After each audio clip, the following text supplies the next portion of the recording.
omukubi w'amakulu yetambula n'okumanya nga tukusuusulira ebikwata ku bulamu obuteerekerayo.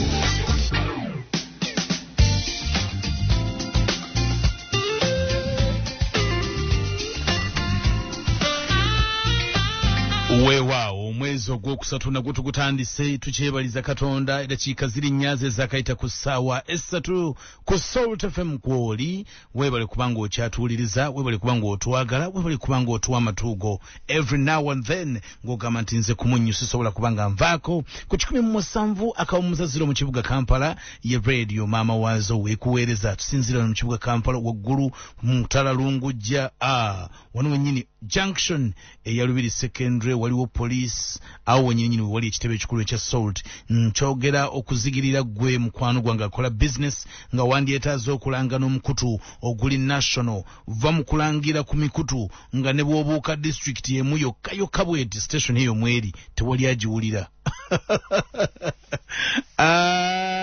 Aka wangi ng'otandise na kulumba n'abantu ne mukwano gwange omu gwe tukola emirimu gyegimu yagezaako okuteekawo embeera ne mugamba njagala tuteekeko emmoroka yo tutege radio yo bwe tutuuka ennateete ng'okyayogera nkuwa ssente.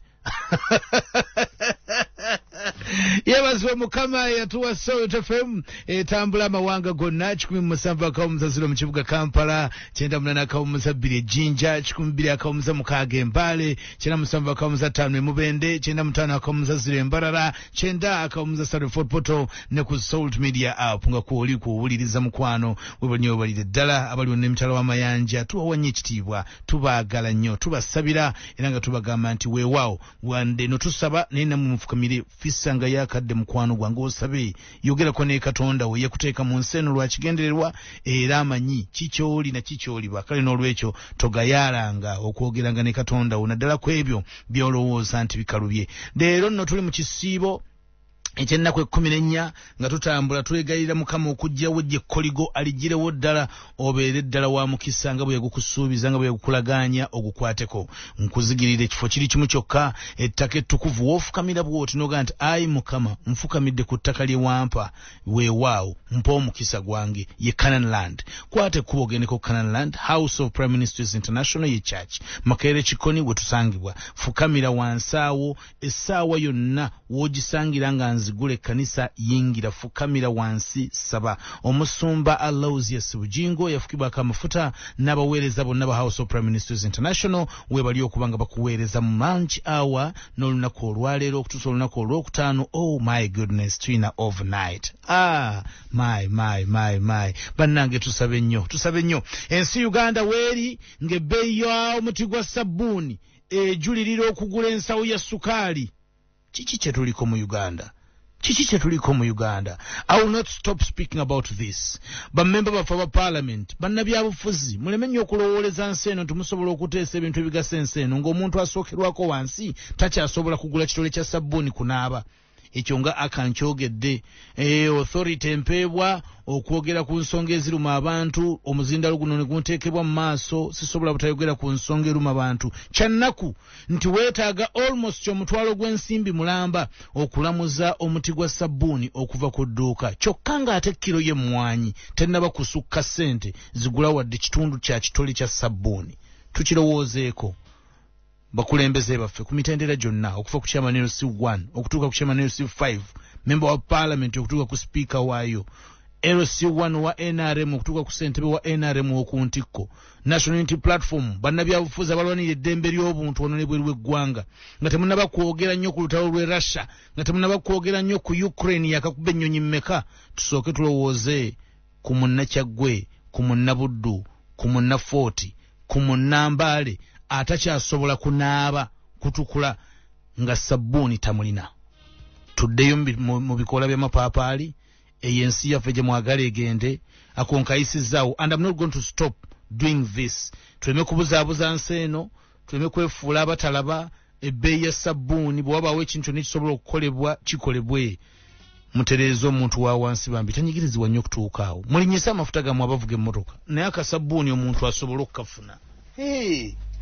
Wamagwe eddakiika zeezo tambula n'okumanya ye program nze aka Black Lives Matter. Susan Makula Bujjingo ono nsonyi omami nze ntandikidde mu kuyomba mbuuliza ku batuwuliriza Wasuzo otya atuwuliriza, twebaza Mukama nti oli bulungi, twebaza Mukama nti akuumye, oyinza okuba embeera waliwo ekunyiga oba waliwo wookoseddwa. Nyambaako okube ku mulanga. Ogwa. Omuti gwa sabbuuni guyingira omutwalo. Ate ekizibu mu Uganda era naye kati kiriwo kati amafuta gatandise okukosebwa ennyo olw'olutalo olugenda mu maaso mu nsi. Lwaki tufuna ebyokwekwasa? Si byakwekwasa. Baatugamba amafuta? Globally entalo ezibawo zisobola ezezo ensi bwe zityo zisobola okukosa buli kimu. Baatugamba amafuta kwali kugema abantu ku booda. Booda ne bagita ne gatakka. Kati lutalo lwe luliwo. Naye kati sabbuuni. Ate bannayuganda ne bweddayo ku bbeeyi yaabyo tebassa. So ekyo ministry ya trade yeyina okubanga ebiyingiramu. Bekikwatako mutuyambe. Kale eddakiika zeezo zitambudde, tuli ku Salt FM program Tambula n'okumanya. Susan bw'abaawo omanya buli kimu maridadi sana. Akabi obadde oyomba tojja kuddamu kuyomba. Susan yazze wamama. Tutandikira tuli ku mulimu ogwokubiri. Kye tunayita side hustle oba side business. Eyo gy'ogamba gye njagala okukola, oyinza okuba obadde togirowoozangako ng'oli ku mulimu olina emyaka 35. Kitegeeza emyaka osigaze emyaka 10 okubanga egy'okukola. Kitegeeza kati olina kwechekinga etaano egiddako. Egy'okukola si okukola nti tookole naye ng'olina amaanyi. Yes. Agasobola otandika ekintu ng'osobola okudduka n'ovaano n'odda wali gye bali abakola ne ku 5 ne si kyekimu. Si kyekimu. So emyaka bwe giba gitambula, omulimu guno twagambye kye kisookera ddala toguta. Omulimu gwa Mukamaawo kolako ebintu bingi. Omuntu yenna bw'oba okola weebuuze lwaki okola era kiki ky'onoonya. Mpulira. So of course ekisookera ddala abantu baba banoonya ssente. Zetunoonya. Ezo zo kubanga ze zigenda otuyambako okutuukiriza naffe ebirooto byaffe. Naye tusukke ku ssente. Waliwo abantu nga si ssente era baboosi abamu mu kiyige. Waliwo abantu abamu abakola nga si ssente. Just a sense of happiness, satisfaction nti nkola ssente nziina. Naye nina okubeera ku mulimu. Nga mugagga naye ng'ayagala okukola. Nga awulira muli nga ajjudde nga oba ngambe ntya.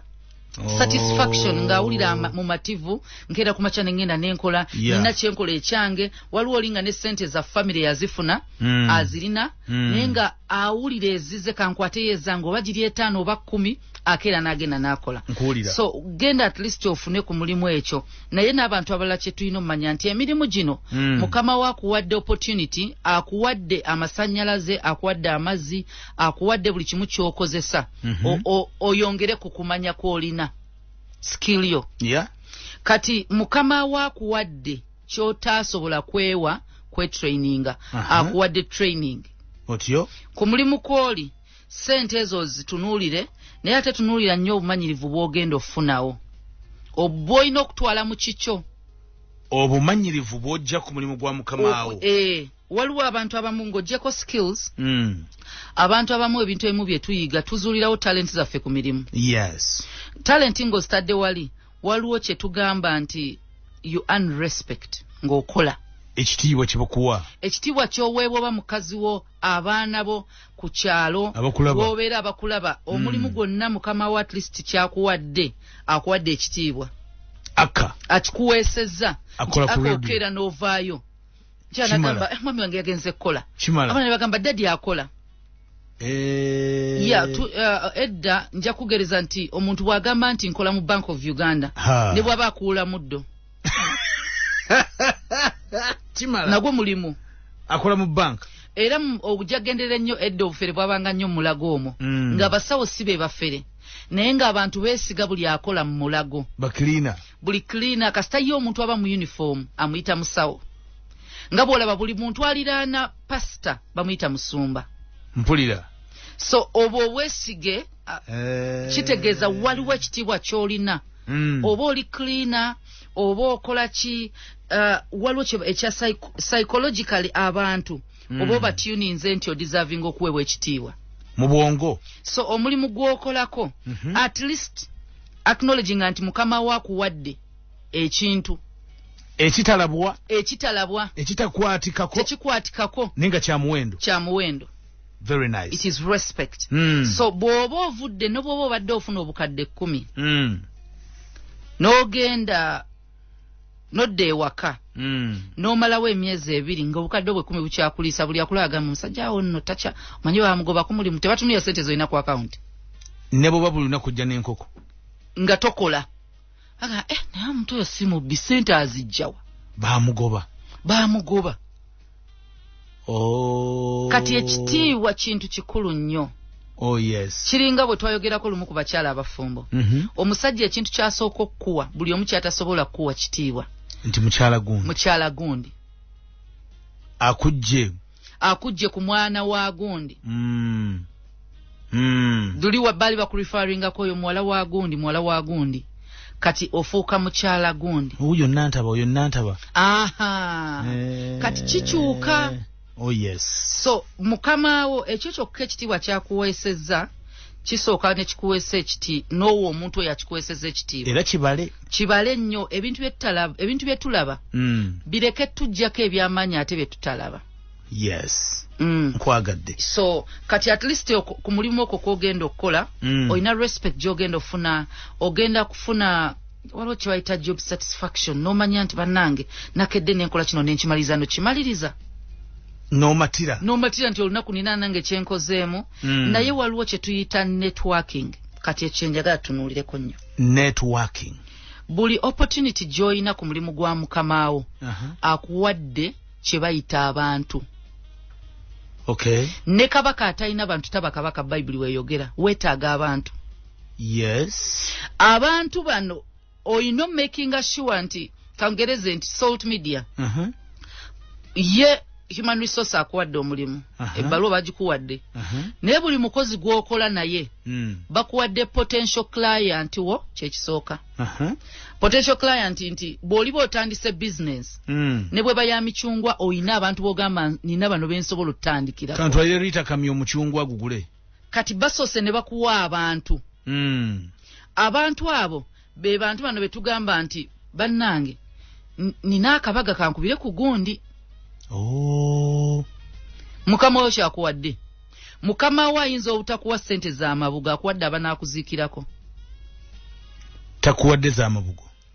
Akuwadde abanaakuziikirako kubanga ne bwakuweereza obukadde 5 kampani ye n'agamba abakozi mwenna temuva wano bw'otuukayo bagamba n'abakozi ne batamuziikirako bakozi banne. Network. Akuwadde network ate network yetukola kye tuli be bantu betulina okujja mu ssente abantu si bangu bakufuna ogambe nti nayo kankere ku machakali kangeze entundangoye nkere bukezi nyingire ekibuga nga nzitembeeya nti nyingire ma office g'abantu obogenda kutomera butomezi ani tibajja na kwesiga naye bw'ogamba ntandise aka ka side business wange nja kugereza wano ogwentera olaba huufa ufa akugwako bugwina ngamba obutungulu galiki michungwa nimu bichi lwakubabisera nofuna muko ku nsonyi nogamba kale akandeeterayokko oluusi nga tewandiguze naggula oluusi tewandiguze naye kati salt yafuna market eriwo n'agamba Mr. Lumo toyota gendanga mu katale kambikuleete nze buli kumakya ntumanga butumi Bobuli mulaba mu motoka za wano Bobuli ogenda olaba so omulimu guno ogutaliimu musaala gulimu network gulimu abantu gemaanyi gaffe mu kubanga business zaffe zikulaakulana so mukama we bye byakuwadde sente oyinza ogamba kan resigninga bibyo naye to resigninga nga tomaze kukola network abantu abamu tuyiga okubeera n'abantu mukama we bwakuwa omulimu akuyigiriza okukolagana n'abantu b'otamanyi gye baakulira gy'otamanyi gye bava n'okudiringa ne pressure. Mukama wo akutte mikwano gye n'agikuwa kati kangereze ku Salt Media bw'oba okola ku Salt FM House of Prayer Pastor Bujjingo abagikuwadde ababakuwadde era toyinza kera n'ogamba teyampa ssente nnyingi ng'oli mwogezi ku mikolo nga tokyogera nko ku mpewo nga takikusasuzangako.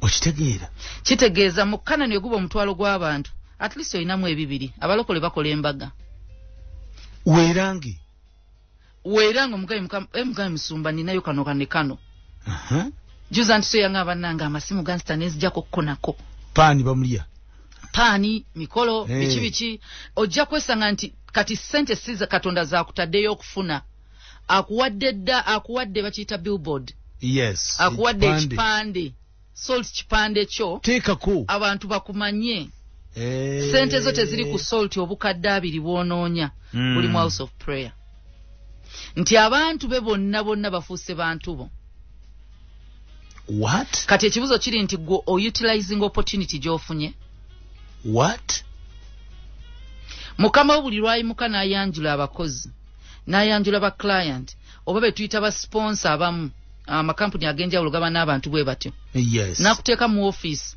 nagamba oli secretary wange ng'akuwa emitwalo 3 omanyi kyakoze buli mukwano gwe webbeeyi mukwano gw'omumanyi kubasookera kuggwe basookera kugwo kati ebuzibu kwe kulooza nti bw'oba secretary genda nyini kampuni omanyira n'ovuma n'okola ki naye akuwadde abantu be nti agamba n'okugamba nkubira nyambo nkubireko Pastor Bujjingo omugambe tugenda kusinkana ku saa 9 buli Pastor Bujjingo bwafuna essimu agamba aka gundi ali atya abadde agambye nno obusikane Pastor Bujjingo asevinze ennamba ya secretary wa mukwano gwe oh yes kitegeeza singa ogeza n'otuuka ku salt erinnya lyo ne olyogera bakumanyi already akuwadde network naye ekizibu mubeera ku mirimu abantu ne jemu abantu mubeera ku mirimu ne muyisa bubi be mukola nabo ne muyisa bubi abajja mu kitongole ekyo ne weerabira nti abo ate bw'ova mu salt ng'okoze bizinesi ey'emabbali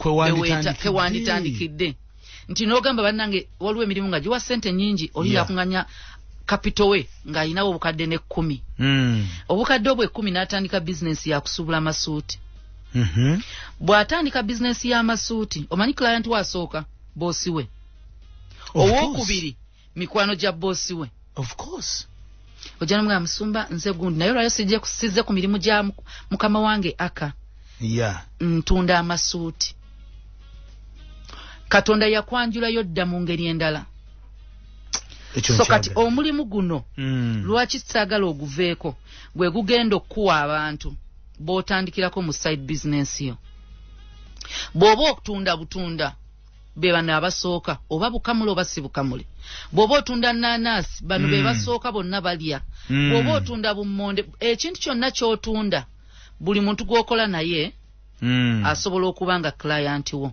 customer wo so kati boso bwakuwa abantu akuwadde skill obumanyirivu n'okera n'ogamba kusolti nkozeeko emyaka 2 yakuwa opportunity okufuna skill yo ekizizo kiri nti engeri gy'oyigidde ku solti wawala w'osobola ogitwala nti nsobola osaba omulimu wano at least we bagamba olinako experience solti mweri yakuwa experience eyo of course tolinga atagendangako ku mpewo ekyo ne kiggwa n'ogamba bwe mbazigyeko skill nzimbi abilities zange nsobola okukola kino nange nakizula kati nekino nsobola okikola nekino nsobola okikola talent yo nogizuula kati abantu bano singa obakubira essimu bazikwata oba bagamba twawona enkolagana yo nabo be yakuwa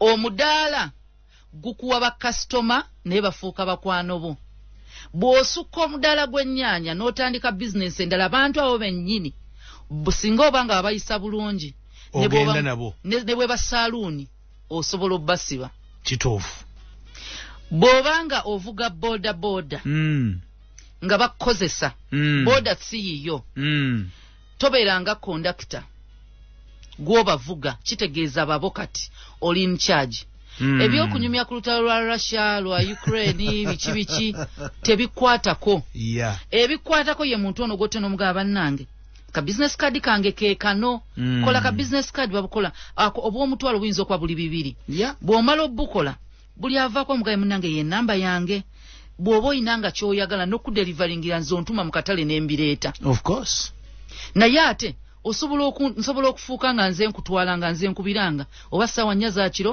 nze nzija n'enkukima okay so ogenda olaba abantu bano katonda abakuwadde kati omulimu guno tukusaba ogwagala ennyo togukyawa lwakuba waliwo side business eno twagambye nti guno omulimu gwe gugiriisa bwe gumala ogiriisa awo n'otandika ofuuka musiga nsimbi no investinga.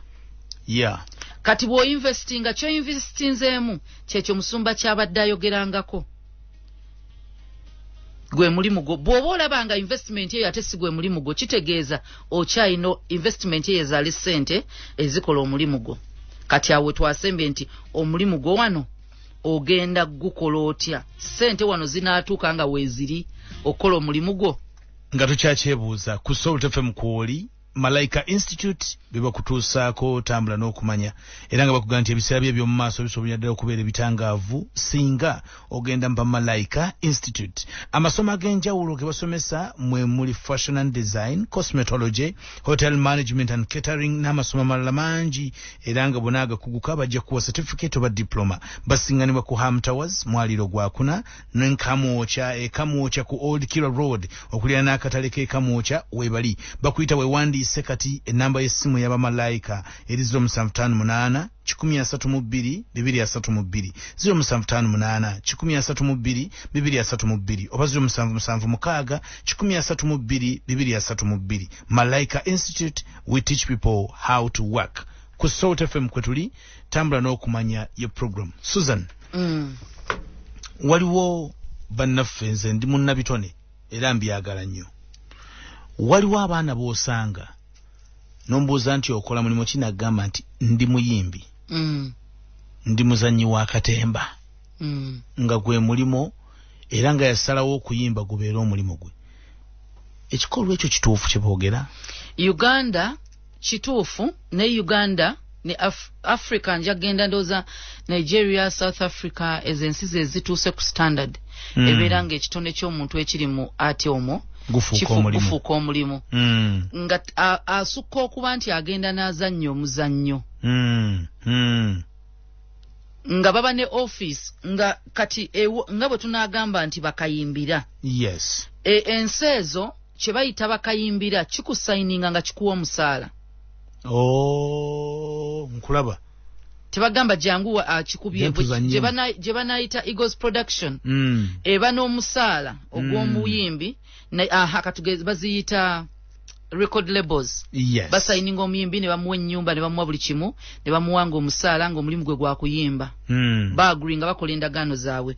Uganda tennatuuka ku eyo level era eyinza okuba tennaba. Nalabyeko nga bagenze mu parliament. Nabalabye ba John Kenga bali eyo. Katube n'essuubi. Naye Uganda tennatuuka ati okumanga asasulwa. Nga muntu avuddeyo n'agamba kati nsasule musumba alina ekirooto ky'okukola record label y'abalokole. Era tukkiriza Katonda kijja tuukirira. Amina. So nga osasulwa. So Uganda since tennatuukaawo ekirabo kyo tekinatuuka gwe tekikuyamba. Tegunnafuuka mulimu. Kati ekirabo kyo Katonda mu Uganda akikozesanga buweereza kuyamba balala naye ate eyo abo b'oyambye be balina okuwa ezizo. Still abantu b'ogamba b'oyise ku event abayimbi bannakatemba mulina omuze abatuulira nti benjogera nabo muli ba users bakozesa otyo omuntu gwayise ku kivulu kye ye muntu gwe yeetaaga kubanga omuntu asobodde okujja n'akuteekamu ssente ze n'omugamba emmeeza yakakadde n'akasasula noono w'emitwalo 5 n'agisasula n'ow'2,500 abo bantu bo ki ekirala ky'osobola obbaguza ng'oggyeko okuyimba? Pastor Cedric owulira ki ky'osobola obbaguzayo ekirala nti olaba obayise mu kunyumirwa obunyumirwa oli n'agula emmeza obukadde 5. Yes. Singa okedde ku makyanga oli mu real estate ng'otunda amataka genderera kangereze ku message Semakula ayina ekifo emakindye Papas naye okimanyi restaurant ye ne mu covid yakolanga naye ekola lwakuba ya message era singa Makula nkera nenzigulawo naina restaurant waliwo abalyayo kubanga yange era kitegeeza abantu abazze bonna ku kivulu abakwagala ba client ba wantu ewalala bagattireko ekintu ekirala ku kivulu kyolango bagambe bana bataddemu ensimbi abagula amataka abatunda amataka business yange so bobo gyagala nze mwennyini mbulira faaniwo atagenda kujja tekisoboka. So kati talent z'Abannayuganda eza art Katonda aziba wadde musoke mugamba abantu bali kyagala naye abantu kasita abakuwa Katonda bwakuwa abantu sente zazikuwadde tomubanja. Katono nnyo. Shameless musicians of Uganda bapangisa n'engoye zikola video nenga asobola okukola boutique. Va mukola boutique okupangisa olugoye kyogere kale kyogere buli muyimbi nga ali mu kiti ekimanyiddwa buli business gyokola basobola gisupportinga abantu kubanga olina bafani bafani bo bagala nnyo kwa associatinga naawe naye tebalina ngeri gye bakuwa ssente paka ng'oleese kivvulu ate bw'olituuka n'obeera nga tokyalina nnyimba nga balina omulala gwe bawagira gwe tokyasobola bakolamu ssente ogenze kye bayite okumanya ebiro byo. Okay. Era genderera nnyo abaana be bagamba nti kale yaliko naye talina kye yakola. Yaliko n'afuna yali talina kyazikozesa. Teyalina vision. N'azikyakala, n'azirya, n'ayambala ebintu ffe bye tutategeera na bbeeyi nga yeeka yabitegeera. Gye yambadde engato ya mitwalo ya bukadde 2, omusipi gwa mitwalo 8, nekires bling za bukadde bimeka, mbo yambadde kati kankuwulire ntunda engoye. Engoye labels okankose brand Gucci. Gucci ya China nawe gyoyambadde gyogamba bagiguze italo battaka wawa wonna bwe tuzambala mu bantu betuyita betuyimbira aba concerting ekivulu kya 15 tebabyawula. Omusanga ne yayambadde kaguchi kake 5 tebayawula ezo lebo zikolera bivulu bya Serena ate ne Serena kisinziira. Yes. Waliwo omwami omu Bill Gates ye muntu ayambala nga bwogamba omugaga talina nnyambala ayambala printing t-shirts ze agenda ne bazikola ziri plain ne jean ye nga toze businika buli plain nga bw'onoogula buno obw'1500 oba obw'omutwalo gumu ekitundu naye nga nnungi ne tekuliko kigambo.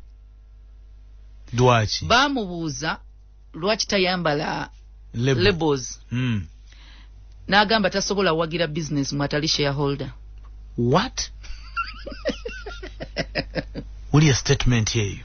He's not a shareholder mu Gucci tekimukakatako zambala. Why should I advertise? Yagamba Wendy gwe bayita Bill Gates ndi influencer bwe nyambala Gucci anfunamu ssente alina okusooka okunsasula ojjambala. Oli ku Salt FM tambula n'okumanya ye program tukomewo. Somewhere inside of us, there is a calling. It is a difference between a job and a career, between living in a world and making it a better place. Our calling is unique and it has to be discovered. Malaika Institute is a vocational training center that helps you to discover yourself by teaching you how to work. Come and let our professional team help you to choose your path with hands-on skills, becoming easily employable. We train in fashion and design, cosmetology, hotel management and catering. Registration is in progress. Call us or 0776 132232 or 0712 587 603. Visit us on the web at www.malaikainstitute.com or Facebook at Malaika Institute. Malaika Institute. We teach people how to work.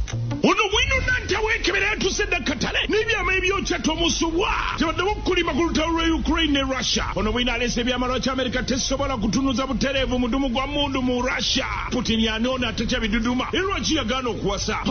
Omwana w'embuga jero muhozi. Yasuma tukokutibwa mujasi wa PDF.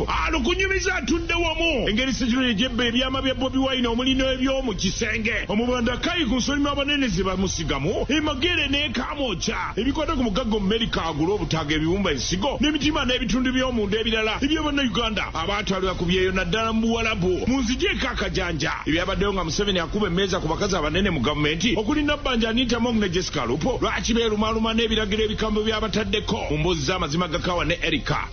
Tukuleetera obukulu bw'ennamba mu New World Order. Ebyama lwaki buli muntu ali ku nsi bagenda kumuwa ennamba ng'etambulira mu musaayi ne mubiri gwe mu by'emizannyo. Tuleese bannamuziga 8 abava mu miidi ne bateeba mu liigi za Bulaaya. Bw'osoma amawulire ne tusomye bwino oba tosomye mawulire. Eve and Nico Beauty Shops bannakinku mu kutuusa ebyokwewunda eby'enjawulo eby'abakyala abaami n'abaana okuva Paris, London ko ne America. Mu bakutuusiriza zi designer perfumes ez'omulembe, ebizigo by'ensusu ebyesigika nga kw'otadde n'obuviiri obw'omulembe wamu n'ebyokwekolako ebiri original ddala. Bano balina abakugu mu byokwekolako abasobola okuyamba okulonda ekikusaana. Okwebuuza ku bikwatagana n'ebyo kuba ku 0393 21 75 32 oba 0392 17 73 31 oba bakyalireko ku Garden City omwaliro gw'okubiri Crane Plaza Kisementi ku Acacia Mall okulinaana ne KFC oba ku dduuka lyabwe ppya ku Sheraton Kampala Hotel. Eve and Nico Beauty Shops.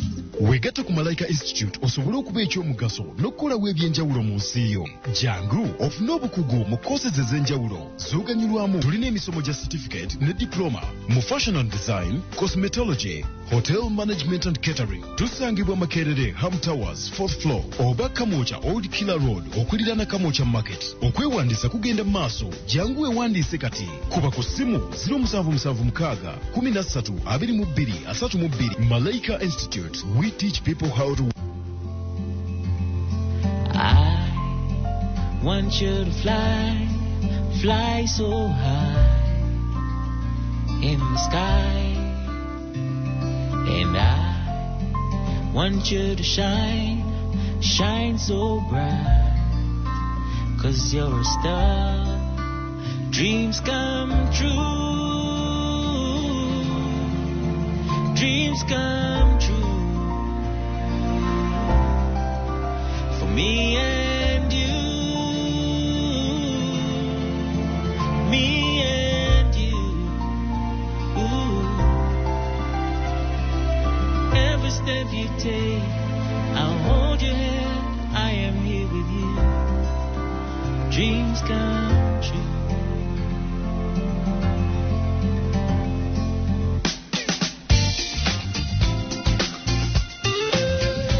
Oh yes, oli ku Soul FM tambula n'okumanya ye program ekutusibwako bannaffe ba Malaika Institute.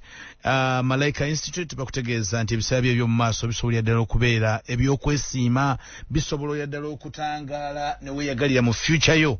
Abamalayika bakugamba nti soma omulimu ogunaakugasa leero enkya n'abaliddawo bagweyagaliremu mu masomo nga fashion and design, cosmetology, hotel management and catering n'amasomo amalala mangi. Basinganibwa Makerere ku Ham Towers mwaliro gwakuna songa ne Kamwocha ku Old Killer Road okulya n'akatale ke Kamwocha webali. Bakuyita leero okwewandiisa era osomere ddala bakuwe certificate oba diploma okusinziira ku ekyo ky'obeera osomye. Ennamba y'Abamalayika eri 0758 132 232 0758 132 232 oba 0776 132 232. Ye Malaika Institute, we teach people how to work. Songa Stanbic Bank Makula eri etya.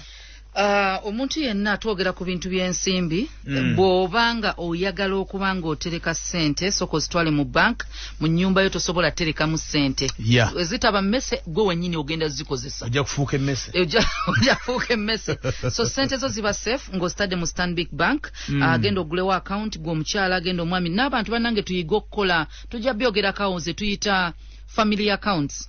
Oh. Emergency account nga mulina ssente mba mwembi mukola makulu okola n'omwami akola mukwate ngo ga musala gwaffe buli omu ateekayo emitwalo 5 naye nga za family kubanga ezo si zammwe waliwo abantu nga batuuka n'afuna ekizibu nga bombi bakola nga amazima tewali alina mitwalo 5 gitwala mwana mu ddwaliro. Oh yes. So Westgate Bank atugamba nti genda mu Stanbic Bank oberenga ogulawo account gwa tajirina already nawe ebisinga byonna boyingira bajja kuyamba customer care zezimu banka zogamba nti mu Uganda number 1 bank era eri buli wamu osobola okubanga ofuna Stanbic Bank osobola okubanga oyiga okusavinga naye ate nga tosavinze busavinzi sente zo nga nazo ziri safe kyeziri. Stanbic Bank nayo yetwegattako okulaba nga tambula n'okumanya ekutuukako wonna wooli mpitirivu ku Soul FM kwoli. Susan, tukyali ku mulimu gwaffe ogwokubiri on challenge nze nnyo somebody ng'olina line ku ssimu yo eriko olina amasimu agasukka mu 5 ezo musumba azoogerako abantu ne banyiiga ekirungi pastor teyajja kusensa nti yajja kulira njiri okay olina mikwano gyo Facebook account olina 5000 plus bonna bakugoberera naye nga bakugoberera otaddeyo kyakuseka tolina business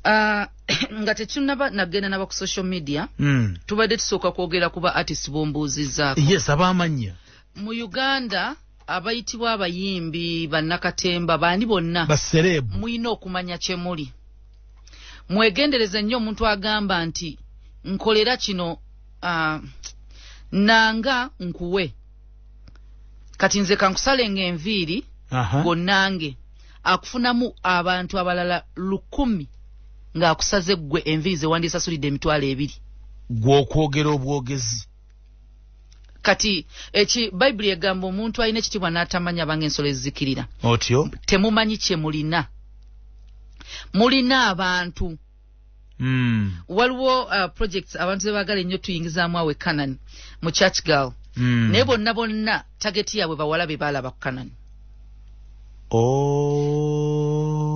bayite mu nze batwale abaana kati fe ate betutatera kukola bano abaana 1,000 be balaba bakasitoma baabwe balaba bakasitoma ate nze ndaba buweereza naye business person alaba customer obuweereza Yesu we buli naye era kituufu n'obwoneewala otya abantu abo bambala pads bagula engoye basasula ki ojja kulaba ng'era abantu abo bajja kuddayo so temumanyi kye muli mu Uganda mwosanga omuyimbi gwe bayita Aka ng'ayambadde t-shirt eriko Don Moen nyumiza naye nga n'okukimanya takimanyi no ng'akimanyi yo Don Moen n'amulanga nga ye talina t-shirt eriko ye mpulira nga osobola otuuka ku concert company neveri negamba tugeze company negamba bagita Salt negamba ffe katwambaze abantu t-shirt ku concert yo nokkiriza ne bakuwa obukadde 2 bungi bakwakamu ne weerabira nti eyo company obadde okola nayo deal nga kuliko Aka nabo ku mukono ne bateekako company yaabwe yes bo bamanyi kyolina era omuntu yenna kasita amanya kyolina n'akizuula nti gwe tokimanyi kye bayita okukozesa exploitation ne baku-exploitinga nti buli muzungu Europe emanyi Africa kyerina Africa tekimanyi so they exploit Africa what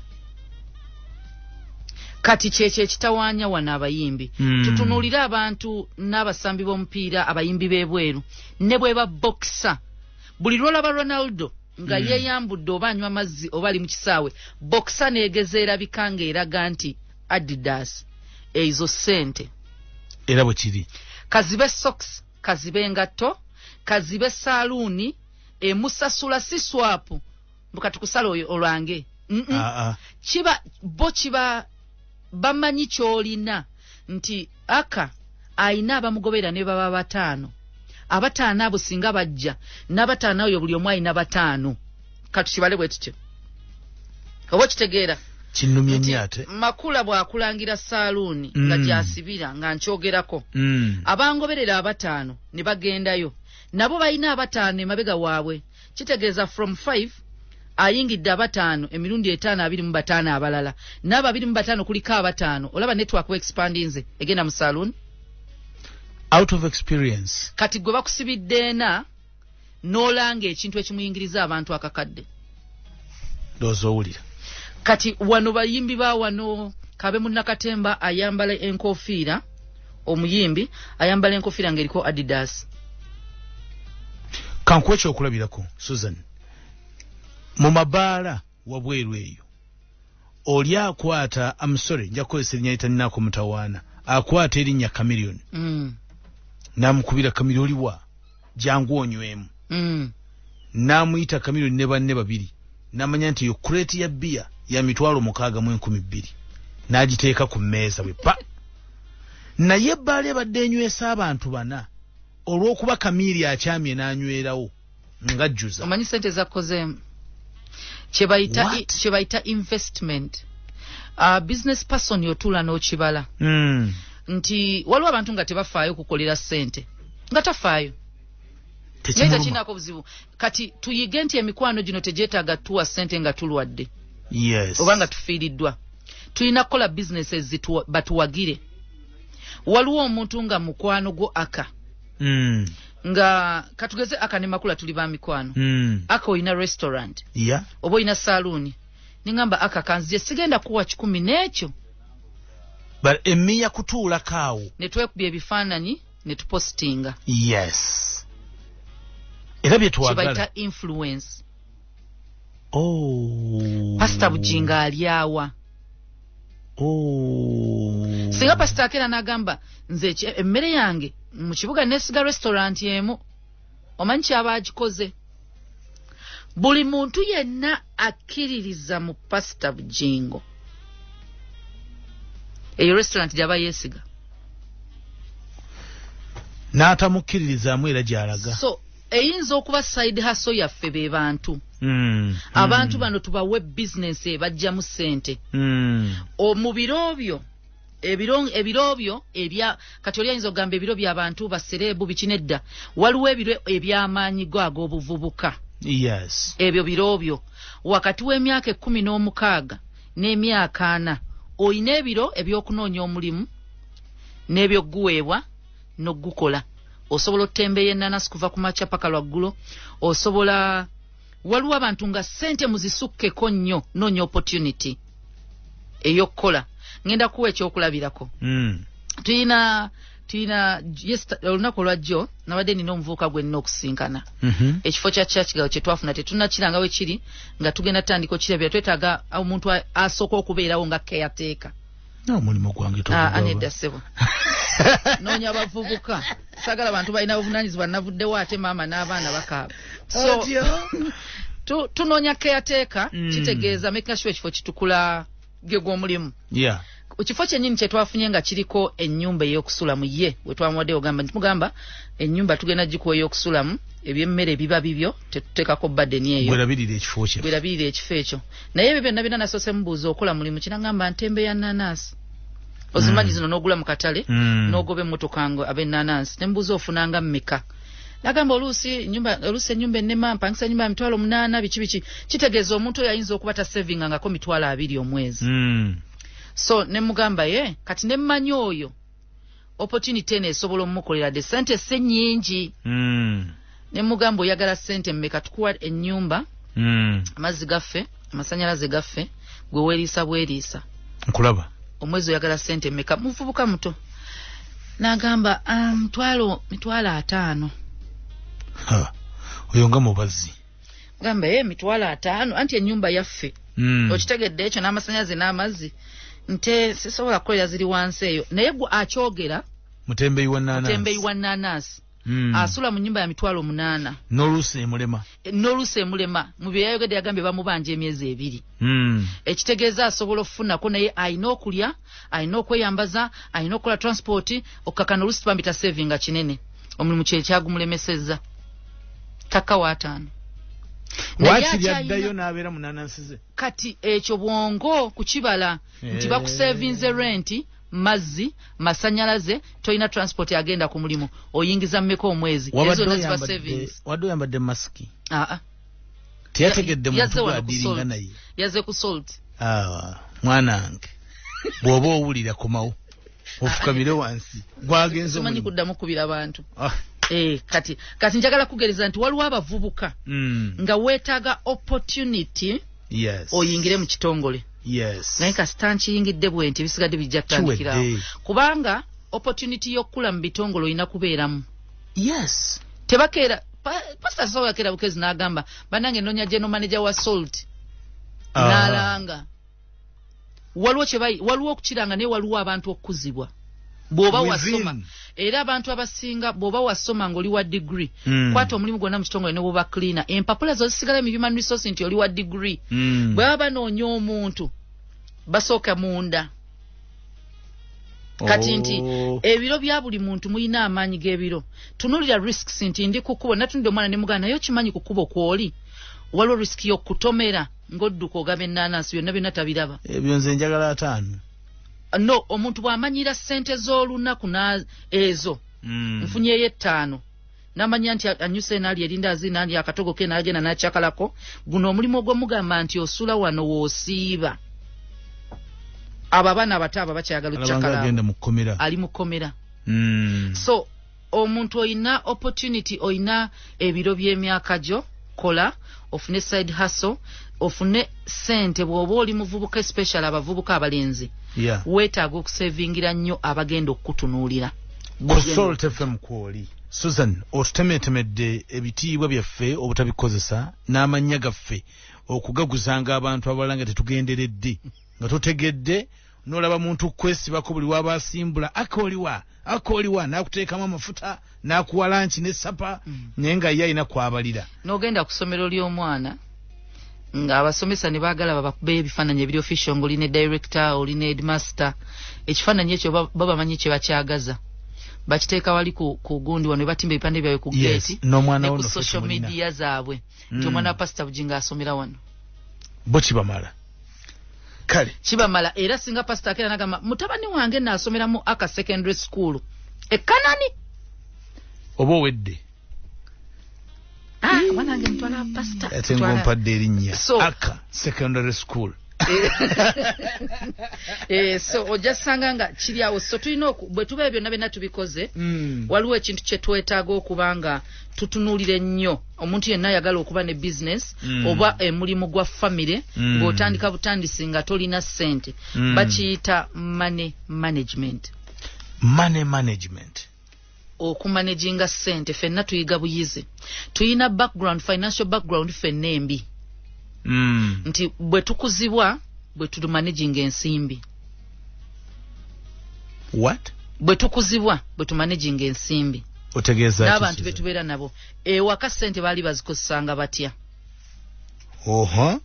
then nojja n'otandika oyingira mu ssomero n'ofuna emikwano n'otandika okukola kati ng'oyingiza ezizo oyingiza ezizo kwesasuza ebiro byonna bye bataakuwa ekyo gye kiri nkulaba kanzirye zange ne wabaawo oli nga ssente azifunye ng'avudde mu buto bamugamba tereka oyina ebirooto oyina oggula kino kangereza ewaka omwana omuto omuyigiriza otya okusevinga teri mwana agenda tereka ssente ekyo kimanye nkulaba naye omwana asobola otereka ssente ng'omuwadde ekyo ziterekera okugeza abaana bayina emyaka nga bayina bye baagala nagamba njagala video game bwagamba njagala video game kyosooka ne bw'oba ozirina mugambe kale katunoonye ssente katukole tuzifune because obutwe bumugamba ozirina ez'omuwa bw'omugamba nti katukole yabeera disappointed ne talina kyakkola era ajja kubuuza mami ssente zaawe zeeza game nti nedda naye tusaba n'okusaba biteekemu essaala omwana omuto bw'omuyigiriza okusabira ekintu omuteekamu kawo kyampolampola ne bwali baakuze kati bw'amala omumanya nti ssente za kukola kubanga omugambye nti katukole dadi talina akyazikola amanya ye ssente za kukola ez'ogula video game balina zikola naye omugamba omanyi dadi talinaawo ssente ennaku zino asomesa n'abaana abaweerera olaba otya nga obuterese naye bw'afuna ne mugatta since video game ajagala tandika omuwangayo ssente nga gw'omanyi omuwa culture yakutereka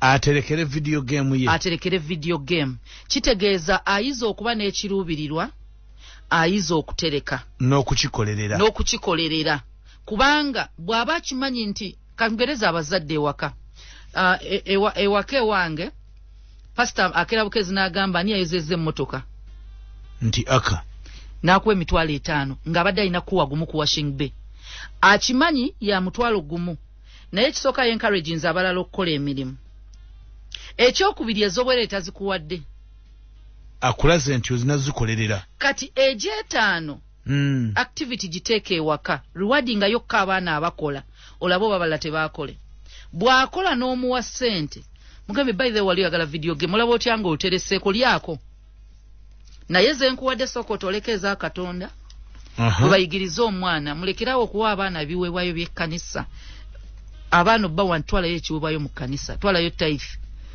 ajja zikusaba n'okuzibba azibbe ajja tuuka looze ntayisi bamumuwaayo. Tebamujja ku kyafunye. Nze sobola kuwa mwana kiweebwayo kya kkanisa na ttayisi bw'oba tokola.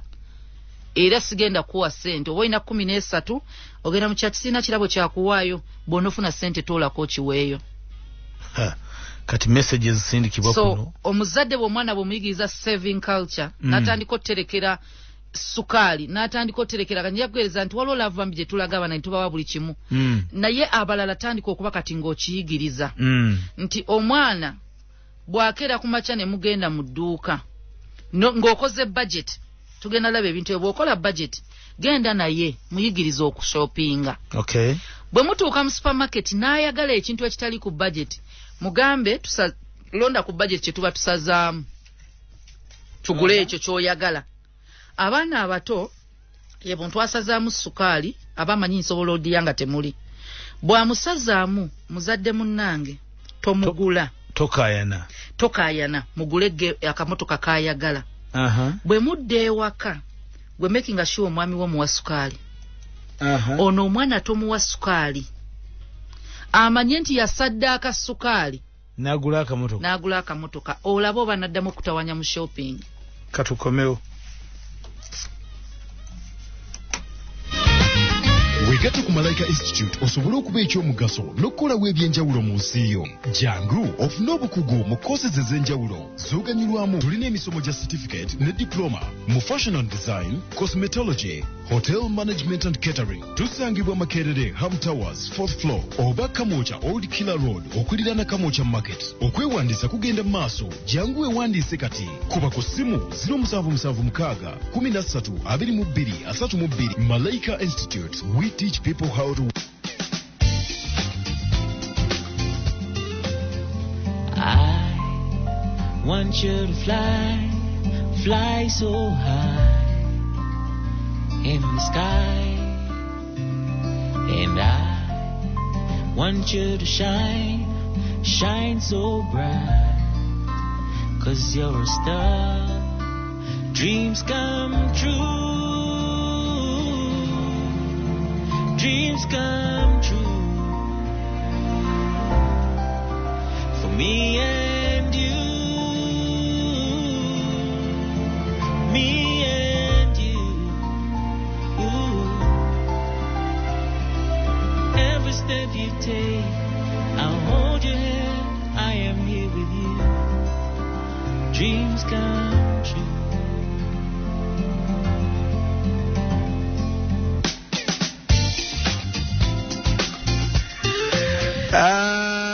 Susan ondetedde ekizibu abantu bannange abantu bali beegayirira aka bambi nkwegayidde ngambira mami omulimu ogwo gwange ne mukama mpuli yali wanakiŋŋamba.